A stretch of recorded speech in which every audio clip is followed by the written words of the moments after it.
Cet homme-là, c'est l'un des premiers hommes à avoir découvert l'Antarctique. Mais malheureusement, son expédition, elle s'est pas passée comme prévu. Il a été bloqué plus d'1 an et demi sur les banquises. Après avoir survécu au froid glacial, aux vagues immenses et aux tempêtes, je m'étais dit qu'il était peut-être temps de parler de son histoire. Et c'est pour ça qu'aujourd'hui, on va se pencher sur l'histoire de Ernest Shackleton. Vous avez raison, j'ai échoué à atteindre le pôle sud. C'est la relique d'une histoire de survie complètement folle qui s'est déroulée il y a plus de 100 ans, de 1914 à 1916.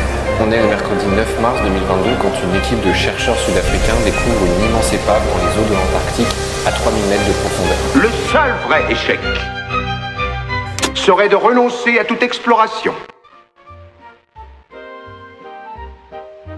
Les gars, je suis désolé, ne faites pas attention à mes contours, je me coupe les cheveux ce soir, c'est bon? Normalement sur la prochaine vidéo, j'irai mieux, bref. On n'est pas là pour parler de mes contours, on n'est pas là pour parler de mes cheveux, on est là pour parler de Ernest Shackleton. Donc pour vous raconter un peu son histoire, il faut qu'on remonte dans le temps et qu'on aille au début du XXe siècle.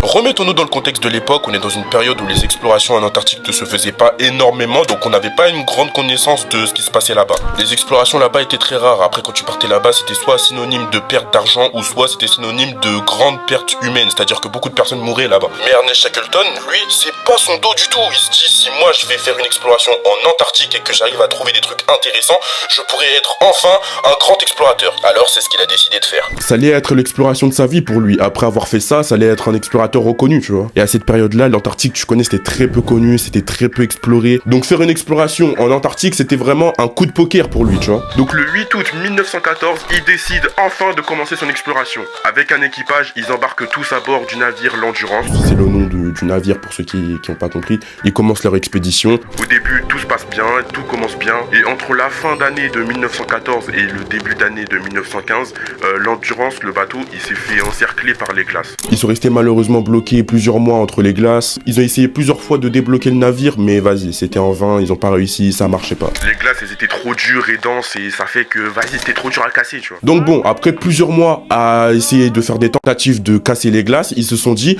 bon, on va quitter le navire, il y a que ça à faire en fait. Ils avaient pas 36 000 solutions, c'est triste, ils ont dû abandonner leur navire, ils ont campé plusieurs fois sur les banquises en espérant que les glaces se brisent et laissent passer leur navire, mais bon, leur situation s'est empirée finalement, ça a fait l'inverse qu'ils attendaient. Les banquises, au lieu de se séparer pour laisser passer le navire, ils se sont éloignés de plus en plus des terres habitées. Donc la situation, elle s'est vraiment empirée à ce moment-là. Ils avaient pas de navire, ils se retrouvaient plus loin des terres habitées. Qu'est-ce qu'ils pouvaient faire à ce moment-là? Bah ils devaient traverser l'océan avec des canoës. Et ouais, compliqué, hein. Ils avaient 3 petits canaux pour pouvoir se déplacer tous ensemble avec l'équipage. Et eux, ils avaient pour but d'atteindre l'île la plus proche qui était l'île des éléphants. L'île de l'éléphant plutôt. Bref, c'est la même, c'est pas grave. Donc ils ont navigué avec leurs petits canaux pendant plusieurs kilomètres, puis après des dizaines de kilomètres, puis des centaines de kilomètres, ils ont fait face à des froideurs glaciales, à des vagues immenses, à des tempêtes, et après plusieurs jours de navigation, ils atteignent enfin l'île de l'éléphant. Mais, c'était pas fini. Il y avait encore des obstacles. Bref, arrivés sur l'île, ils construisent des petits abris de fortune pour pouvoir survivre, parce que tu connais, ils allaient pas vivre dehors tout nus dans la rue. Enfin, dans la rue. Il n'y avait pas de rue, c'est une île déserte. Ils sont restés environ 4 mois sur cette île, à survivre, avec les ressources, tout seuls, dans des abris de fortune.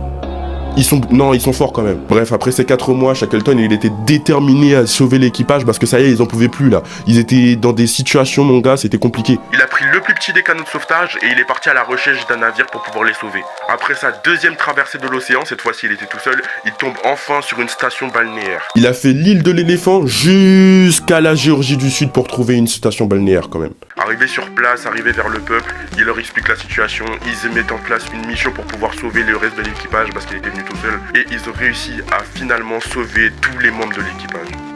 C'est magnifique comme histoire. Peut-être un peu courte, c'est vrai, elle était peut-être un peu courte cette histoire, mais moi en tout cas je l'ai kiffé, j'ai kiffé la lire, et je me suis dit bah ça ferait peut-être une bonne vidéo, et je me suis posé, je me suis dit bon, on va faire une vidéo sur cette histoire, et tant pis, si ça vous a pas plu au moins j'aurais essayé, j'aurais tenté. Bref les gars, n'hésitez pas à me le faire savoir si vous avez kiffé cette histoire, dites-le moi dans les commentaires directement, c'est bon à savoir, ça me fait toujours plaisir, et bon, on se dit à plus pour une prochaine vidéo les gars, moi je vous ai kiffé, je vous aime, ça fait plaisir, abonnez-vous.